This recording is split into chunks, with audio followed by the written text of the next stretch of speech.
ఆంధ్రప్రదేశ్ రాష్ట్ర మాజీ ముఖ్యమంత్రి జగన్మోహన్ రెడ్డి ఇటీవల కాలంలో అది పార్టీ మీటింగ్ అయినా ప్రెస్ మీట్ అయినా ఒక మాట గట్టిగా చెప్తున్నారు. 6 నెలలు తిరక్కముందే కూటమి ప్రభుత్వంపై విపరీతమైన వ్యతిరేకత ప్రజల్లో ఏర్పడింది. ఇంత తక్కువ సమయంలోనే ఈ స్థాయిలో వ్యతిరేకత రావడం నేను ఎప్పుడూ చూడలేదంటూ పదే పదే జగన్మోహన్ రెడ్డి మాట్లాడుతున్నారు. నిజంగానే జగన్మోహన్ రెడ్డి మాట్లాడుతున్నట్టు అంత స్థాయిలో ప్రభుత్వం మీద వ్యతిరేకత ఏర్పడిందా అన్నది ఒక్కసారి పరిశీలిస్తే కూటమి ప్రభుత్వంపై అదేవిధంగా కూటమి ప్రభుత్వ విధానాలపై వ్యతిరేకత ఉండటం వాస్తవం. ఎందుకంటే ఈ ఎన్నికల్లో జగన్మోహన్ రెడ్డిని ఎలా అయినా ఓడించాలి అన్న ఆలోచనతో చంద్రబాబు నాయుడు గారు కావచ్చు, అదేవిధంగా కూటమి పార్టీల నాయకులు కావచ్చు విపరీతమైన హామీలు ఇచ్చారు. దీంతో పాటు కూటమికి 164 సీట్లు కేవలం హామీల మూలంగానే కాదు, తాము ప్రతిపక్షంలో ఉన్నప్పుడు జగన్మోహన్ రెడ్డి ప్రభుత్వం రాష్ట్రాన్ని నాశనం చేస్తుంది, రాష్ట్రాన్ని అప్పుల పాలు చేస్తుంది, రాష్ట్రాన్ని శ్రీలంకగా మార్చేస్తుంది, రాష్ట్ర అప్పు 14 లక్షల కోట్లకు పైగా ఉంది, జగన్మోహన్ రెడ్డి అసలు అభివృద్ధి చేయడం లేదు, కేవలం డబ్బులు పప్పు బెల్లాలుగా పంచుతున్నాడంటూ తమకు స్వతహాగా ఉన్న మీడియా బలంతో జగన్మోహన్ రెడ్డిపై అదేవిధంగా జగన్మోహన్ రెడ్డి ప్రభుత్వంపై ప్రజల మనసులో ఒక ముద్ర వేసేశారు. ఈ కారణం వల్ల కూడా చాలా మంది కూటమి పార్టీలకు ఓట్లు వేశారు. నిజానికి ఇందులో వైఎస్ఆర్సీపీ పార్టీ తప్పు కూడా ఉందనే చెప్పాలి. ఎందుకంటే తాము అధికారంలో ఉన్నప్పుడు ప్రతిపక్షం వారి మీద ఎన్ని ఆరోపణలు చేసినప్పటికీ వాటికి కౌంటర్ పార్టీ తరపున ఉండేది కాదు. అదేవిధంగా వైఎస్ఆర్సీపీ ప్రభుత్వం తీసుకొచ్చిన మంచి విధానాలను కూడా సరైన పద్ధతిలో ప్రజల్లోకి తీసుకెళ్లలేకపోయారనే చెప్పాలి.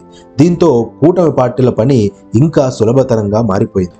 కానీ కూటమి ప్రభుత్వం ఏర్పడిన తర్వాత గతంలో జగన్మోహన్ రెడ్డిపై అదేవిధంగా వైఎస్ఆర్సీపీ ప్రభుత్వంపై చేసిన ఎన్నో ఆరోపణలు తప్పుడు ఆరోపణలు అంటూ తేలిపోయాయి. ఉదాహరణకు రాష్ట్ర అప్పు 14 లక్షల కోట్లు అంటే అది కాస్త అసెంబ్లీ సాక్షిగా 7 లక్షల కోట్లు అని తేలిపోయింది. కూటమి నాయకులు అది పూర్తి అప్పు కాదు అని వాదిస్తున్నప్పటికీ జగన్మోహన్ రెడ్డి మీడియా సమావేశం ఏర్పాటు చేసి లెక్కలతో సహా బయట పెట్టడంతో అది కేవలం ఆరోపణ అని తేలిపోయింది. అదేవిధంగా కూటమి ప్రభుత్వంపై వ్యతిరేకత ఇంత తక్కువ సమయంలోనే రావడానికి ముఖ్య కారణం హామీల అమలుపై ప్రజల్లో సందేహాలు ఏర్పడటం. గతంలో వైఎస్ఆర్సీపీ ప్రభుత్వం ఎన్నో పథకాలు అమలు చేసినప్పటికీ కూటమి పార్టీల హామీలు వైఎస్ఆర్సీపీ హామీలను తలదన్నేలా ఉండటంతో ఎంతో మంది ప్రజలు కూటమి పార్టీలకు ఓట్లు వేశారు. కానీ ప్రభుత్వం ఏర్పడినప్పటి నుంచి ఒక పెన్షన్ తప్ప మిగతా వాటి అమలుపై పెద్దగా క్లారిటీ లేకుండా పోయింది.